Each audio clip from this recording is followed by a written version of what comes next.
Hari ini kita sudah terhubung bersama Bapak Gembong Suito, Direktur Edukasi dan Investasi Sahamologi. Selamat pagi Pak Gembong. Selamat pagi, Suiki. Selamat pagi Indonesia. Baik, terima kasih sudah bergabung sama kami Pak Gembong di pagi hari ini. Semoga kita sehat selalu ya. Semangat sekali nampaknya Pak Gembong. Mungkin ini berkaitan dengan all time high ISG di perdagangan kemarin dan juga optimisme mungkin bisa mencapai 8.000 di waktu yang dekat. Atau mungkin Anda optimis bahwa ISG bisa mencapai 8.000 di hari ini Pak Gembong? Yes, kita bicara IISG, maka sentimen katalis positifnya baik global maupun sisi domestik cukup bagus, gitu kan. Ini yang menyebabkan secara pergerakan, baik secara makroekonomik, secara fundamental, ya, itu sangat-sangat positif sehingga demand atau optimisme di sisi investor itu terjadi, sehingga paling cepat minggu ini, kalau enggak besok atau hari ini itu 8.000 tercapai. Baik, agar kemudian senada dengan ulang tahun Indonesia yang ke-80, seru juga kalau ISG masuk level 8.000 gitu ya. Sepertinya seperti itu ya, semestanya mendukung untuk itu ya. Baik, cocokologinya seperti itu ya, Pak Gembong ya. Oke, tapi kalau bicara mengenai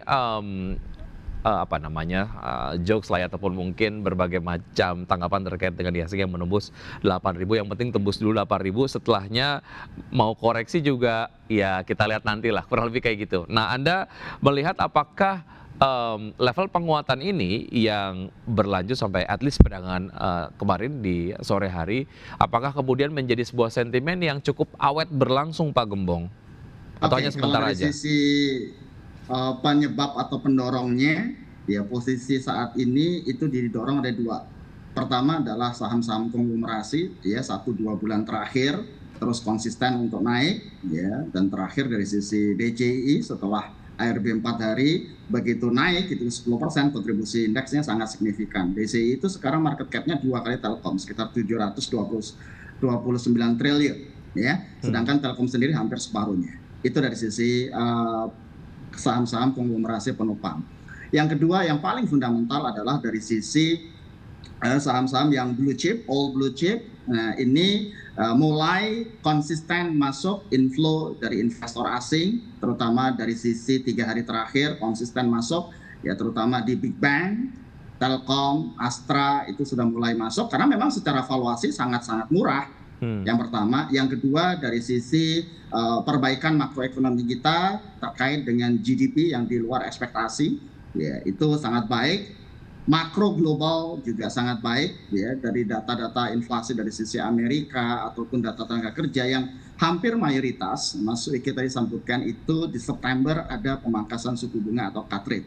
Itu yang menjadi optimisme global dan euforia itu ditangkap oleh pasar, dan sekarang sentimen masuk, ya inflow, ya terutama kurs rupiah di mendekati 16.000 itu salah satu banyak sentimen positif, sehingga ya minggu ini target 8.000 harusnya tercapai. Setelah itu bagaimana? Nah, kalau secara fundamental saham-saham blue chip masih inilah langkah awal memulai pergerakannya.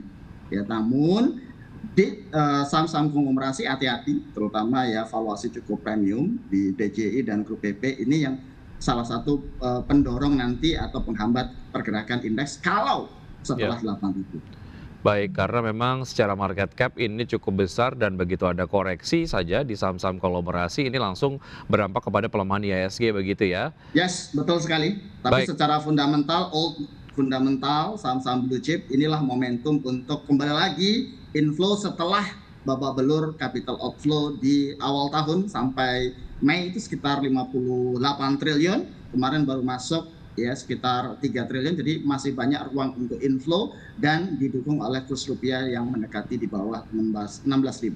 Baik, di tengah proyeksi optimis IHSG bisa tembus 8.000 at least di pekan ini Pak Gembong, apa yang kemudian bisa dimanfaatkan oleh pelaku pasar kalaupun memang ingin jump in ke sentimen positif ini, apakah memang masih bisa untuk bisa menikmati cuannya nanti begitu, atau secara harga nampaknya udah telat karena sudah naik duluan begitu?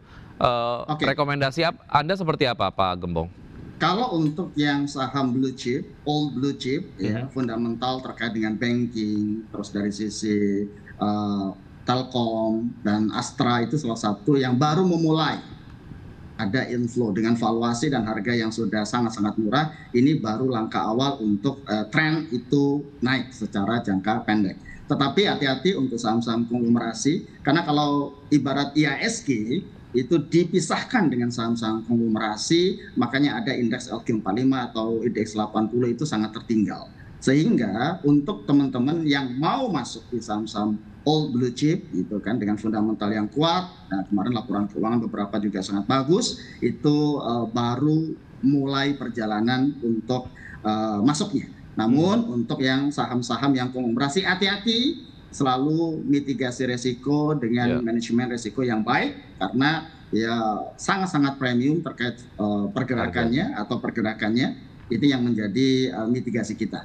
Baik, harganya sudah masuk premium, tapi tetap saja ada risiko untuk kemudian terjadi koreksi begitu ya untuk saham-saham konglomerasi. Baik, kita ke sentimen lain yang kemudian ini mendukung pergerakan dari bursa global, salah satunya adalah berpengaruh terhadap bursa domestik, yaitu terkait dengan data inflasi di Amerika Serikat di bulan Juli 2025 yang di bawah ekspektasi Pak Gembong. Dan ini kalau kita kemudian lihat dari pendapat yang disampaikan oleh pejabat The Fed sendiri, ini cukup variatif begitu. Ada yang kemudian support untuk penurunan suku bunga acuan di bulan September, ada yang belum melihat urgensi diturunkan suku bunga acuan di bulan September. Bagaimana Anda melihat ini Pak Gembong? Oke, kalau kita lihat big story-nya dari sisi global sendiri, kita mulai dari sisi Amerika, yaitu Trump. Kebijakan Amerika, Trump tersendiri adalah dia pengen suku bunga rendah. Ya, maka sangat detail sekali terkait dengan Powell bahwa ya kalau bisa Powell diganti, misalnya seperti itu. Ya. Tetapi kalau kita bicara pergerakan data makroekonomi dari sisi Amerika, kemarin disampaikan satu data tenaga kerja non-farm payroll itu di bawah ekspektasi. Ya, artinya pasar ya, terkait dengan tenaga kerja itu lesu. Yang kedua dari sisi inflasi, ya, inflasi itu di bawah konsensus, ya, inflasi kemarin Juli itu di kisaran 2,7, sangat baik, rata-rata ya konsensus itu 2,8, ini membuka ruang. Nah, pada saat Juli kemarin itu lakukan survei terkait dengan proyeksi analisis atau konsensus market terkait dengan kebijakan The Fed, bahwa September itu peluang penurunan suku bunga itu kisaran konsensus sekitar 94%. Namun begitu data inflasi ya, di Juli kemarin malam itu rilis 2,7, itu sangat baik di atas konsensus, di bawah konsensus. Ini membuka ruang, membuka optimisme bahwa September itu ada pemangkasan suku bunga, dan itu secara konsensus persentasenya itu 96%. Maka Mas Wiki bilang tadi hampir dipastikan, kira-kira gitu, karena memang secara persentase 96%. Dan ini ya senada dengan semuanya, oleh karena itu ya September itu menjadi faktor penentu penurunan suku bunga minimal sekali. Dan ini yang ditangkap oleh pasar, euforia market, semua instrumen terutama di indeks saham Amerika sendiri all time high di beberapa hari terakhir.